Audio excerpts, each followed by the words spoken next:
भले ही शासकीय स्कूलों में बेहतर शिक्षा व्यवस्था के दावे किए जा रहे हो, लेकिन धरातल पर ये दावे खोखले नजर आ रहे हैं। ऐसा ही मामला गुन्नौर ब्लॉक के ग्राम पंचायत वर्सोभा से निकल कर आ रहा है, सामने आया है।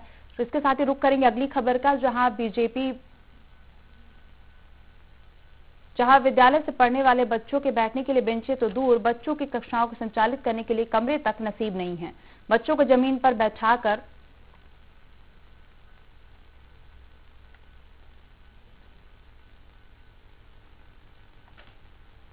भले ही शासकीय स्कूलों में बेहतर शिक्षा व्यवस्था के दावे किए जा रहे हो, लेकिन धरातल पर ये दावे खोखले नजर आ रहे हैं। ऐसा ही मामला गुन्नौर ब्लॉक के ग्राम पंचायत वर्सोभा से निकलकर सामने आया, जहां पर विद्यालय में पढ़ने वाले बच्चों के बैठने के लिए बेंचें तो दूर, बच्चों की कक्षाओं को संचालित करने के लिए कमरे तक नसीब नहीं है। बच्चों को जमीन पर बैठाकर पढ़ाया जाता है। हालांकि बच्चों के भविष्य को देखते हुए समाज सेवियों ने जमीन भी उपलब्ध करवा दी और शासन ने स्वीकृति भी दे दी, लेकिन भ्रष्टाचार के चलते बच्चों की शिक्षा व्यवस्था जस की तस बनी हुई है।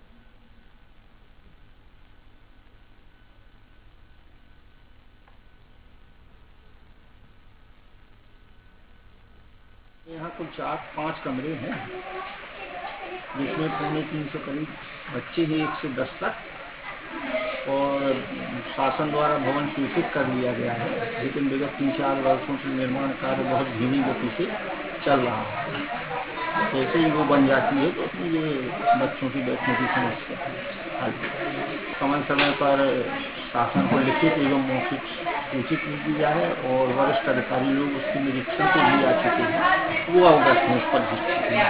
हमारे इंजीनियर और कंसल्टेंसी के लोग जाते रहते हैं, उसको देखते हुए बीच में कितनी बड़ी शिकायत हुई थी कि इनके द्वारा काफी मिट्टी भरी गई है, उसके लिए बीमा की द्वारा स्वयं आकर वहाँ पर निरीक्षण किया गया, खुदाई की गई, उसको जाता है तो जो उसमें सीमेंट की मात्रा थी वो मानक अनुसार चाहिए, इसका प्रतिवेदन मुख्यमंत्री द्वारा जिला द्वारा दिया गया है। वर्तमान में जो है कार्य ठेकेदार कर रहा है, लेकिन विलम्ब से है, उसमें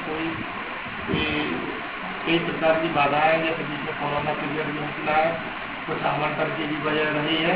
मैं रिवाइज एस्टीमेट बना के प्रमुख अभियंता भवन की वो भेजा है, तो भाई एस्टीमेट की हमें स्वीकृति मिलती है तो लगभग 2.5 से लेकर 3 महीने के अंदर हम कार्य को पूर्ण करके शिक्षा विभाग के लिए हस्तांतरित करेंगे। शासन ने बिल्डिंग तो स्वीकृत कर दी है और पीआई को ठेका मिला हुआ उसका। वहाँ मौके पर तो ठेकेदार हमें नहीं मिला, लेकिन वर्कर वहाँ काम करते थे और उनसे बात किया कि बिल्डिंग कब तक बन जाएगी, तो उन्होंने यही जवाब दिया है कि हम इसके संबंध में कुछ नहीं बता सकते हैं, ठेकेदार आएगा तो हम उनसे बता देंगे आपकी बात। और हमने अपने अधिकारियों के भी नॉलेज में बात लाई है, जो हमारे यहाँ राष्ट्रीय माध्यमिक शिक्षा मिशन जो चल रहा है, वो उनने भी ये बताया है कि पीआईयू से बात किया है और वो काम बहुत धीमी गति से कर रहे हैं। ये बात हमारे विभाग के सभी अधिकारियों के नॉलेज में है, लेकिन वो काम में कोई गति नहीं ला रहा।